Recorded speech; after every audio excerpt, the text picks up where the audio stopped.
આપ જોઈ રહ્યા છો star news Gujarati live. Dahod જિલ્લા વિકાસ અધિકારી સાહેબ શ્રીને નગરાળા, નસીપુરા, નીમનળિયા ગામના ગ્રામજનો દ્વારા આવેદનપત્ર આપવામાં આવ્યું હતું, જેમાં નગરાળા, નસીપુરા, નીમનળિયા ગામના નળ સે જળ યોજનામાં બહુ મોટા પાયે કૌભાંડ ભ્રષ્ટાચાર થયું હોય તેવા અંદેશાના આધારે જવાબદાર તમામ વ્યક્તિઓ, અધિકારીઓ, એજન્સીઓ પર કાયદેસરની કાર્યવાહી કરવામાં આવે તે બાબતે આ આવેદનપત્ર રજૂ કરવામાં આવ્યું હતું અને જો 15 દિવસ દરમિયાન પણ આ પ્રકારના કોઈ પણ પ્રકાર કે કાર્યવાહી નહીં લેવામાં આવે તો આવનાર સમયમાં દાહોદ જિલ્લા પંચાયત કચેરી ખાતે ધરણા કરવાની પણ ચીમકી આપવામાં આવી હતી।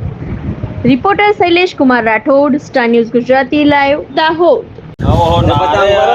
મારું નામ ચારેલ કિરણભાઈ વરિયાભાઈ છે। આજ રોજ અમે નગરાળા, નસીપુર, નીમનળિયા 3 ગામના આગેવાનો દ્વારા જે ગુજરાત સરકાર દ્વારા જે નલ સે જલ યોજના બહાર પાડવામાં આવી છે એ યોજના દ્વારા અમારા ગ્રામ્ય વિસ્તારમાં નલ નથી આવ્યું, નલને જોડે પાણી બી નથી આવ્યું। તો આજ રોજ અમે જિલ્લા વિકાસ અધિકારી સાહેબને આવેદનપત્ર આપ્યું છે।